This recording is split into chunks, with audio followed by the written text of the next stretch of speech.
Et pour la deuxième fois, quand il est allé en Italie, reçu officiellement, et cette fois-là, il a donné l'invitation du pays. En fait, c'est pas le président, c'est le pays qui invite. Ben, le pays, ah bon? Il n'a jamais dit ça. Mais pourquoi le pape a renoncé à ce voyage? Parce que le pape avait estimé que le pouvoir en place, à son temps, n'était pas coopérant. Et que les autorités qui étaient là n'étaient pas dignes de confiance. Oui, parce que là, nous avons vu d'ailleurs Madame Olive Lembe elle a aussi parlé, elle a dit que si le pape arrive aujourd'hui, c'est parce que son mari s'était impliqué de manière personnelle pour qu'il arrive. Donc, je ne sais pas si c'est une... Mais c'est que Madame Olive, pour que je n'ai pas de problème, oublie que son mari n'a jamais dit ce qui s'était dit avec le pape. Ben, le pays invite par le truchement de président. Il s'est fait que bon, le pape serait là depuis longtemps. Mais je crois que c'est aussi les pouvoirs qui étaient en place à son temps qui ne vivaient pas dans la vérité qui a fait que le pape ne puisse pas venir. C'est comme ça qu'on a attendu. Le pape serait venu depuis longtemps. Le pape serait revenu depuis longtemps dans ce pays. Depuis qu'il a été élu au siège de Pierre, je dis qu'il a nourri Congolais avec les Rwandais, mais c'est en fait un problème de régime rwandais avec son hégémonie qui cherche à prendre les Congolais en esclavage, en colonisation. Vous nous suivez de partout. Nous sommes à Kinshasa, la capitale de la République démocratique du Congo. Votre équipe est sur terrain. Aujourd'hui, mesdames, messieurs, c'est vraiment une émission très exceptionnelle parce que nous recevons un serviteur de Dieu qui va nous parler de l'arrivée d'un grand missionnaire, le pape qui sera en République démocratique du Congo, parce que ce voyage a été attendu depuis 2020, ça a raté, et puis nous sommes en 2023 au moins. Le pape arrive dans la capitale congolaise et on pense très bien que ça serait une bénédiction pour l'Afrique et aussi pour la République démocratique du Congo. Je suis avec Monsieur l'abbé Victor Tamboué qui va nous parler de cette arrivée. Bonjour Monsieur l'abbé. Bonjour cher ami. Oui. Nous sommes très contents de vous recevoir dans cette tranche ou dans cette émission, justement pour nous parler de l'arrivée du pape en République démocratique du Congo. Qu'est-ce qu'on peut retenir de son arrivée? Merci beaucoup, cher ami, pour cette question. Il faut souligner que l'arrivée du pape, qu'il s'agisse du pape François ou d'un autre pape dans un pays, c'est toujours un événement. Parce qu'en fait, quand les papes choisissent votre pays, ça veut dire que le pape, votre pays compte aux yeux du pape. Et nous le disons depuis et nous ne le dirons jamais assez, que le cœur du pape bat au rythme de la RDC. Parce qu'il faut souligner que c'est depuis longtemps qu'il a désiré cette visite, depuis qu'il a été élu au siège de Pierre. Il a désiré cette visite, mais je crois que les circonstances ne s'y prêtaient pas, ni moins encore le temps et les moments. Et voilà qu'aujourd'hui les circonstances s'y prêtent et que le temps est favorable. Comme ça qu'il a choisi de visiter notre pays qui est la République démocratique du Congo. Cela du fait que sa première visite, là je dis apostolique, a été différée pour des raisons de santé, pour des ennuis de santé. Mais on était tous décourageants, on se disait qu'il ne va plus venir.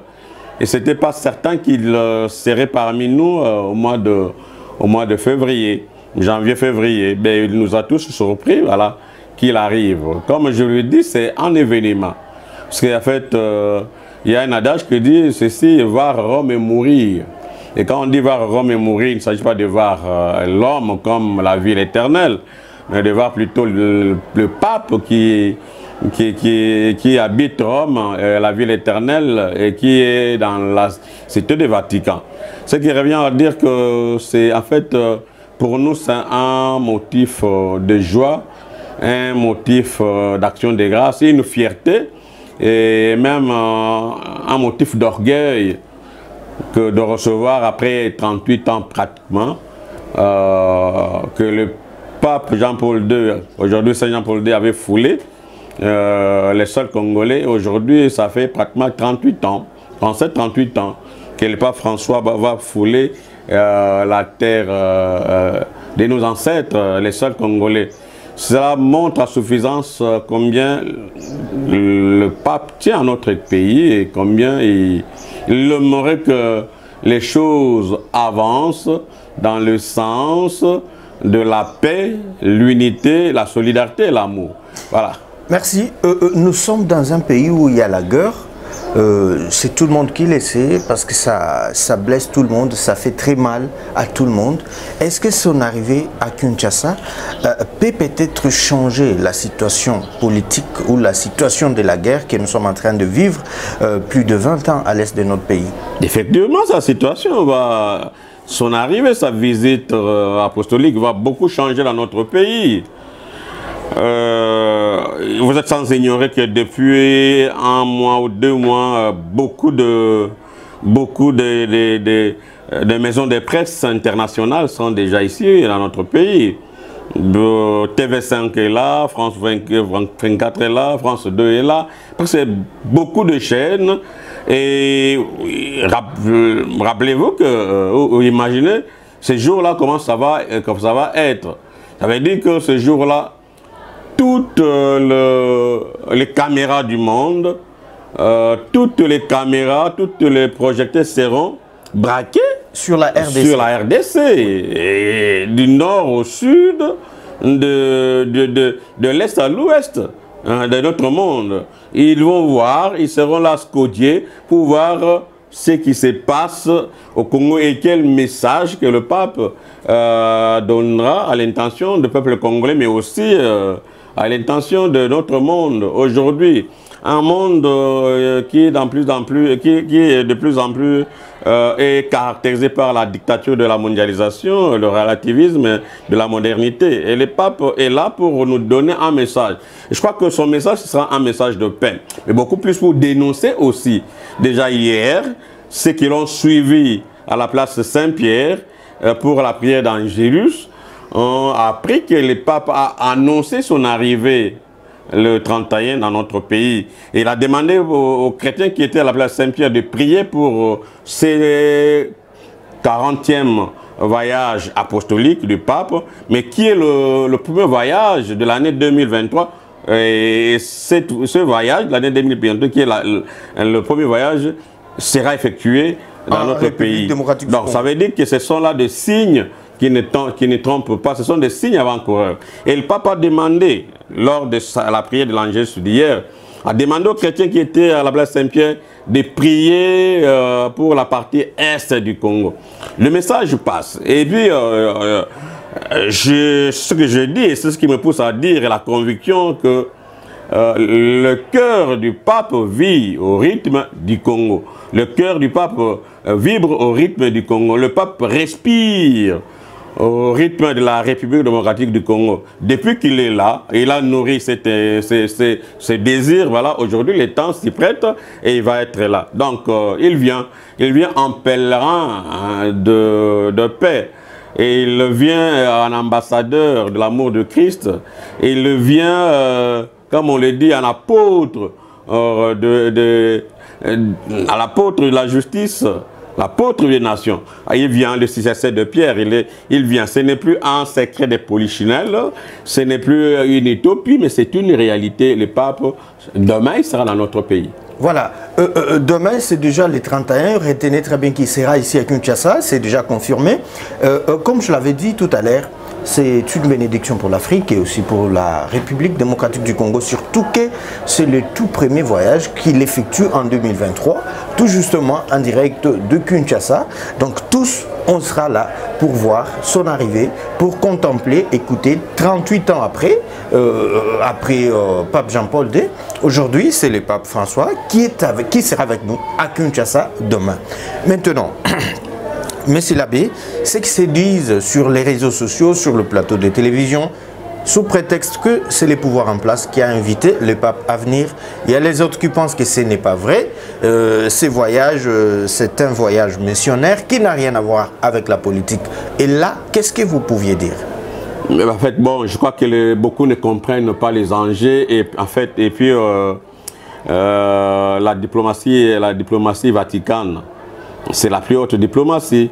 pour arracher le pape de Rome vers un pays, ça veut dire que les pouvoirs en place doivent jouer, mais aussi l'Église. Ça veut dire que les pouvoirs en place doivent, comme le président y a le faire à son temps, déposer de manière individuelle l'invitation pour appeler le pape à visiter notre pays. En fait, les gens doivent cesser avec des polémiques qui n'amènent nulle part. Que le pape vienne sur invitation du président de la République, que le pape vienne sur l'invitation du Fridolin cardinal ou des Congolais où c'est un voyage apostolique, ça n'est pas important.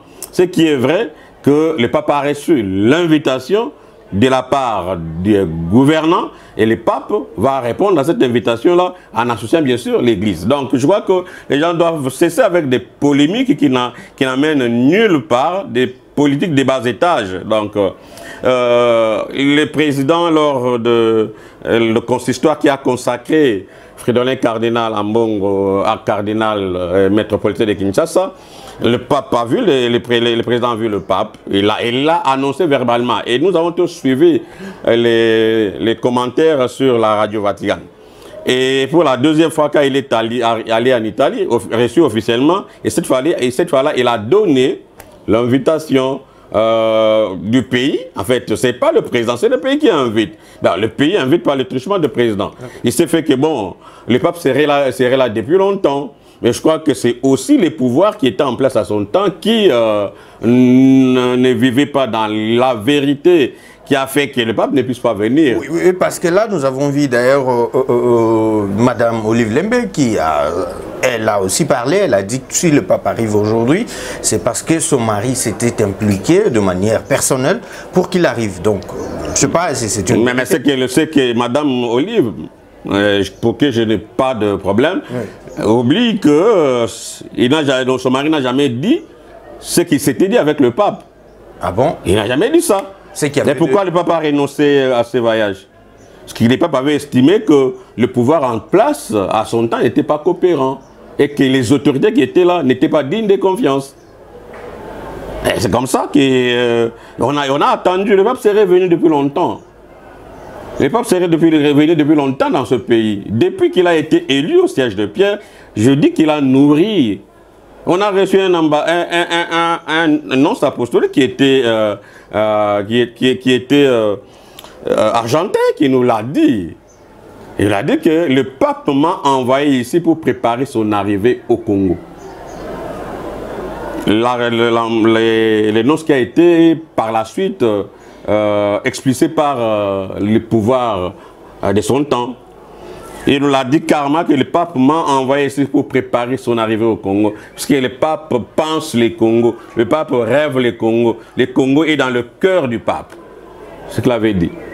Et là, c'était en 2017, 2018, avant les manifestations, plutôt avant les manifestations de la commission de la coordination laïque de... Là, c'était en 2016, ouais, 2016-2017. Voilà. Alors, c'est ça, il a dit ça. Et que, bon, les choses n'ont pas bougé sur certaines lignes, les choses n'ont pas bougé. Ce qui fait que le pape n'a plus pensé au Congo. Mais je crois que, comme d'ailleurs l'archevêque l'a dit, hein, c'est de la haute diplomatie. Hein, je crois qu'il y a maintenant un climat d'entente, un climat serein entre les pouvoirs actuels et l'Église. Et c'est comme ça que le pape profite de ce temps pour venir. Il serait venu sans ces mots de genoux qu'il a aujourd'hui. Il serait venu en marchant comme on les voit à travers les visites de ce temps-là. Mais s'il n'est pas venu, parce qu'il lui-même l'a dit, parce qu'il a dit que les autorités qui étaient à son temps n'étaient pas dignes de confiance. Voilà. Alors, je crois que là n'est pas le problème. Je crois que le problème, c'est d'accueillir les souverains pontifes qui viennent de la part de Dieu pour, en fait, apporter la bonne nouvelle. Et vous savez que son arrivée est mise sous les signes de tous réconcilier en Jésus-Christ. Et c'est là le maître mot, c'est cela la thématique essentielle, tous réconcilier en Jésus-Christ. Mais pourquoi? Parce que nous ne sommes pas vrais et nous devons nous réconcilier avec le Christ. Mais avant de nous réconcilier avec le Christ, il va falloir que chacun se réconcilie avec soi-même, se réconcilie avec son environnement, mais aussi avec les autres, pour que notre réconciliation avec le Christ soit une réconciliation sincère et vraie. Sans cette réconciliation, il n'y aura pas de paix, il n'y aura pas d'harmonie, il n'y aura pas d'unité, il n'y aura pas de solidarité. Donc on va vivre comme ça, comme on le fait aujourd'hui. Merci, merci monsieur l'abbé. Là vous parlez de la réconciliation dans l'église. Au Congo, nous sommes dans un pays laïque où il y a plusieurs églises qui vous connaissez au moins. Et quelle stratégie vous faites maintenant, ou vous allez faire, ou vous allez appliquer pour approcher ceux qui croient aussi en Jésus-Christ, mais qui ne sont pas chrétiens de l'Église catholique? Est-ce qu'ils sont invités ou carrément ils sont dans les oubliettes? Merci beaucoup, cher ami. Bon, je ne sais pas qu'est-ce que vous comprenez par la notion de laïcité, donc je ne sais pas. Même dans les pays les plus laïques du monde, hein, quand le pape arrive, on se met d'accord. Tout le monde se met d'accord. Est-ce que vous avez eu à contacter je crois églises, parce que vous êtes dans la commission oui, en fait, on n'a pas eu à contacter, mais nous avons eu à constater que beaucoup de ceux qui se disent chrétiens, non catholiques, promettent d'être là. Nous avons, donc, de même, nous avons suivi nos amis protestants, pour lesquels d'ailleurs les pasteurs, les révérends Bokondo a fait une note circulaire demandant aux chrétiens de l'église de Christ au Congo d'être là, pour de s'amasser le long du boulevard Lumumba et Triomphal et ainsi de suite, pour offrir à cet hôte de marque un accueil chaleureux qui soit digne de lui. Et vous avez suivi le tchèque, l'imam, les représentants de la confession musulmane ici. Il est passé à la télévision nationale. Il a aussi lancé le même appel aux musulmans. Alors qu'avec le musulman, on partage la foi en Dieu et non en Jésus-Christ. Avec le musulman, et nous sommes les fils d'Abraham, nous tous, et nous croyons en Dieu. Et avec le musulman, nous nous retrouvons dans ce qu'on appelle le dialogue interreligieux. Alors qu'avec les protestants et les autres églises, vous croyez tous en Jésus-Christ. Nous croyons en Jésus-Christ et nous nous retrouvons dans le kyménisme, où nous prions pour l'unité de tous les chrétiens. Et cette unité doit être vraie et sincère. Je crois que les églises traditionnelles, telles que je citais ici, la communauté protestante, représentée par les pasteurs révérends Bokondo, ces églises qui appartiennent à cette communauté, ils se mobilisent pour accueillir le pape. Peut-être les experts, certaines églises de réveil, qui trouvent mal qu'on puisse recevoir le pape chez nous. Alors que le pape vient ici en deux casquettes. Il est d'abord le chef de l'État de la Cité du Vatican. C'est à ce titre d'ailleurs qu'il recevra les honneurs militaires de la garde républicaine dès sa descente de l'avion qu'il est conduit ici. Et même au Palais de la Nation, il va se rencontrer avec son homologue. Donc, c'est à ce titre qu'il... Donc, c'est la première casquette, comme chef de l'État. La deuxième casquette, c'est en fait comme le pasteur de l'Église universelle. Cette Église de Dieu établie à travers le monde. Et le pape vient aussi à ce titre-là. Et à ce titre, on verra les cardinals. Le cardinal sera là. Il y avait peut-être certains cardinaux de la sous-région. Mais les évêques, parce qu'en fait les délégations s'annoncent déjà. Et je crois que les délégations se sont déjà installées, qui viennent de partout. Et même des Rwanda d'ailleurs. Les évêques de Rwanda, je crois que se sont annoncés. Pour dire que, en fait, cela démontre l'universalité de l'Église, l'apostolicité de l'Église, et la sainteté de l'Église et l'unicité de l'Église. Mais dans tous les cas, il y en a qui se sont aussi annoncés comme les non-catholiques, comme les non-chrétiens, dont notamment le musulman, comme je le dis. Donc, nous serons tous là. D'ailleurs, c'est l'appel que nous continuons à lancer au devant de votre micro pour appeler tout le monde. Nous sommes enfants de Dieu tous. Et si nous croyons que Jésus-Christ est notre Seigneur et Sauveur, c'est ce que nous confessons dans l'œcuménisme pour l'unité de tous les chrétiens, alors, je ne vois pas pourquoi certains doivent bouder l'arrivée du pape dans notre pays. Et comme nous l'avons dit, c'est toujours un signe de bénédiction, surtout en ce début de cette nouvelle année. Et c'est le premier voyage apostolique du souverain pontife au début de cette année. Et qui bénéficie de ces premiers voyages, c'est la République démocratique du Congo. Mais quoi de plus normal que nous puissions accueillir le pape qui vient avec enthousiasme, avec amour, avec joie, comme nous savons le faire, les Congolais. Parce que les Congolais, c'est un peuple hospitalier, un peuple qui a un grand cœur, un peuple qui ne lésigne pas pour offrir son hospitalité à celui qui vient solliciter cela. Même si parfois, notre hospitalité tend vers la naïveté, et les amis à qui nous accordons l'hospitalité deviennent presque nos ennemis. Comme par exemple tout ce qui se passe à l'est de la République démocratique du Congo, pour lequel d'ailleurs le pape a prié hier. Merci beaucoup. Est-ce que son arrivée ici à Kinshasa, il va se limiter seulement ici ou il va se déplacer aussi pour l'est du... Non, il n'ira pas. Vous savez que le pape a 85-86 ans. Ouais. Il n'a plus ton âge, il n'a plus votre âge. Et son agenda doit être aménagé, sinon réaménagé. Déjà qu'il ferait un voyage de 8 heures de vol, de Rome jusqu'à Kandjili. C'est 8 heures de vol. Et puis, il vient et avec tout ce qui ira comme cérémonie d'accueil et rencontre avec le président et avec les gouvernements et avec les corps diplomatiques le même jour. Vous voyez ce que ça donne en termes de poids, en termes d'épuisement, en termes d'énergie. Et après, il va célébrer Andolo le premier. Et puis, il aura une rencontre avec le prêtre, avec les victimes de la violence de l'Est, parce qu'on va y arriver. Et puis, avec le jeune, ça sera le 2. Et puis, après, les 3, il va. Alors, cela revient à dire que on a pour des raisons non seulement liées à sa santé, les maux des genoux qui continuent à déranger, mais aussi on a tenu compte des aspects sécuritaires avec tout ce qui se passe à l'Est. Mais si ça ne dépendait que du pape, même si c'était à Kinshasa, il viendrait. Parce qu'en fait, c'est un pape très humble, très simple. Un pape qui toujours appelle les évêques et les prêtres à viser les périphéries. Aller évangéliser dans les périphéries. C'est un pape qui n'a jamais, jusqu'à aujourd'hui, habité les appartements papaux, donc, où les autres papes habitaient.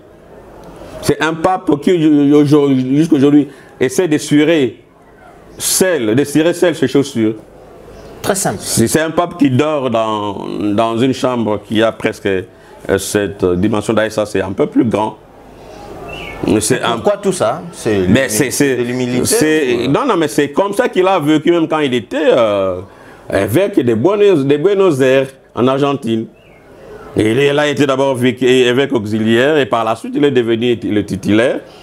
Mais les modes de vie est resté sobre et simple. Il n'a jamais habité l'archevêché de Buenos Aires, qui est vraiment un vrai palais épiscopal. Il n'a jamais roulé carrosse dans les gros cylindrés.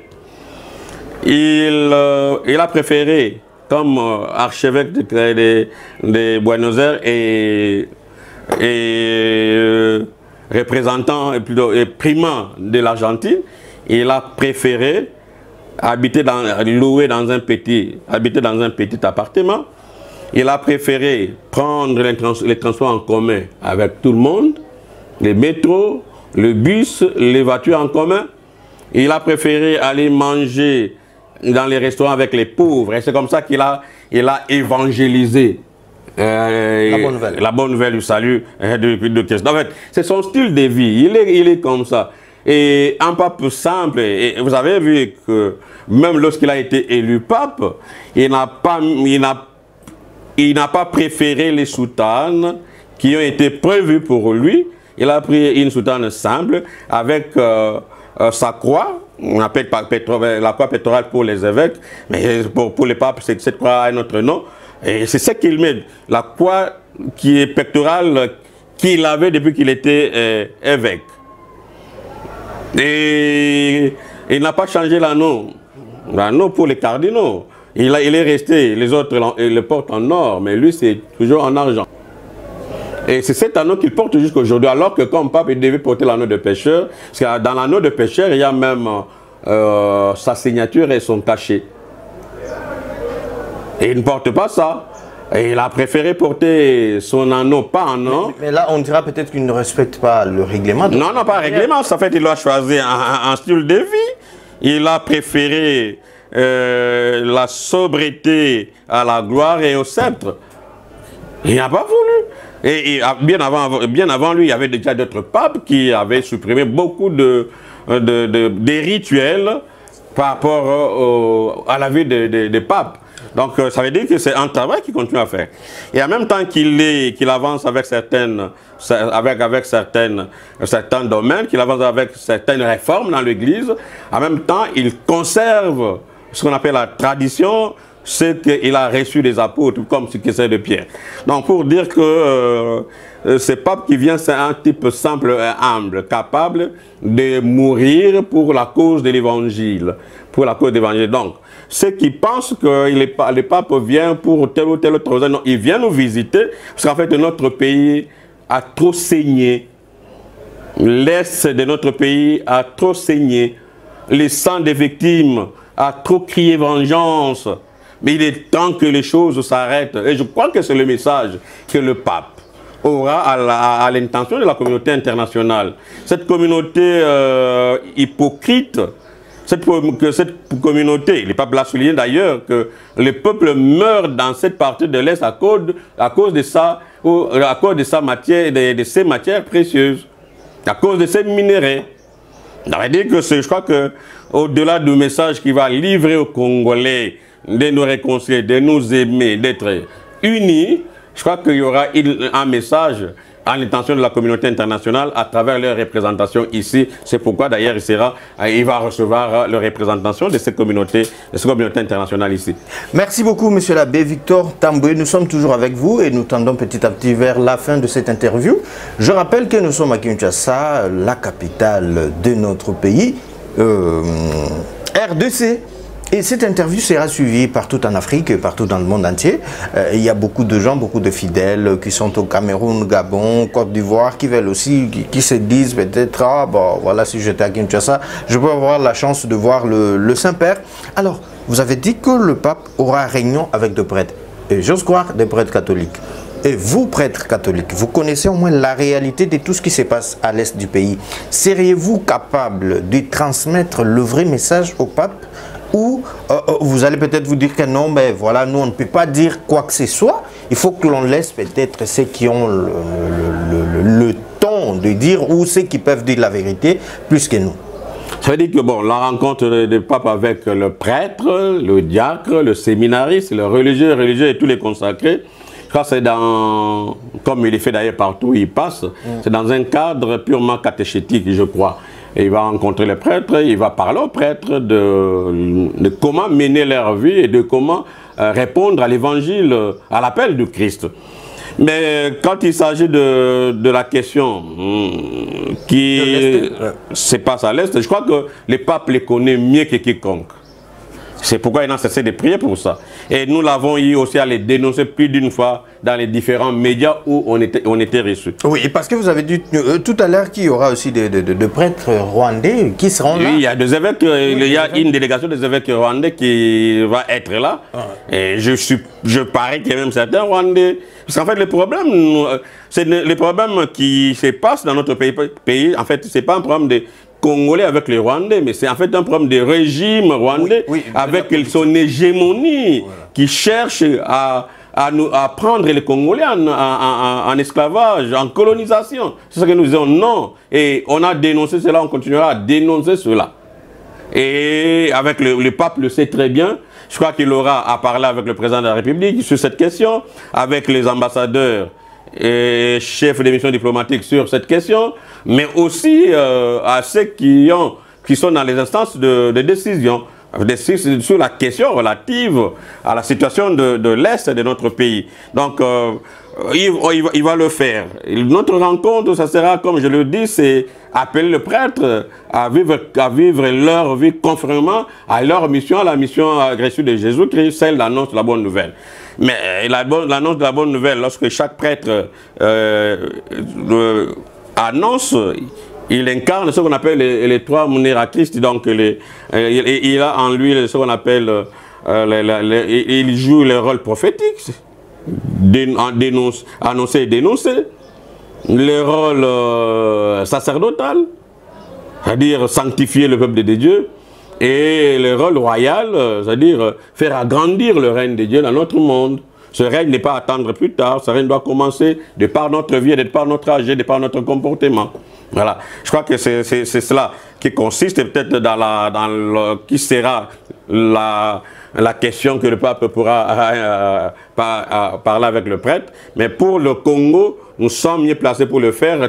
Vous le faites déjà et chacun de nous le fait déjà et nous n'allons pas croiser les bras pour dénoncer ce qui se passe à l'est de notre pays. Merci beaucoup, monsieur l'abbé Victor Tamboué. C'était un plaisir de vous avoir parce que vous faites partie de la commission de sensibilisation pour l'arrivée du pape. Exactement. Je ne sais pas, un tout dernier mot que vous allez vous adresser à nos frères et sœurs qui sont en train de suivre cette interview à l'est du pays. Merci beaucoup, chers amis, chers frères et sœurs de notre pays qui vivaient à l'Est les atrocités d'une guerre injuste, d'une guerre liée aux appétits gloutons de certaines puissances. Nous sommes de cœur avec vous et nous continuons à prier avec vous. Jamais alors, on vous dit, jamais alors cette partie de l'Est sera détachée pour un pays quelconque. Même 1 centimètre, même 1 millimètre, aucune partie de notre territoire ne sera cédée. S'il faut que tous nous puissions verser même la dernière goutte de notre sang, nous le ferons pour que la patrie règne, pour que la patrie reste unie. Nous sommes de cœur avec vous, nous prions tous les jours avec vous. Nous connaissons votre souffrance, les atrocités que vous êtes en train de subir de la part d'un gouvernement barbare et vaillou, mais nous sommes de cœur avec vous et que nous osons croire que c'est bientôt la fin avec l'arrivée du souverain pontife, tout va se terminer et que nous allons encore nous retrouver ensemble pour dresser nos fronts longtemps courbés et pour bâtir un Congo meilleur, un Congo décocagne où coulerait le lait et le miel. Merci. Merci beaucoup. Cette émission, je la dédie à toutes ces personnes-là qui vont nous suivre à l'est du pays. Ça, c'est pour vous. C'est vraiment pour vous. Je remercie la grande équipe d'Nkung Africa. Nous sommes sur terrain en train de travailler juste pour vous informer. Et mes big dédicaces à M. l'abbé Kola Molakisi et Jean-Marie Condé qui nous suit. merci, moi je vous retrouve très bientôt. C'était avec notre invité du jour, M. l'abbé Victor Tamboué. Je vous retrouve à très bientôt avec un autre invité. Au revoir.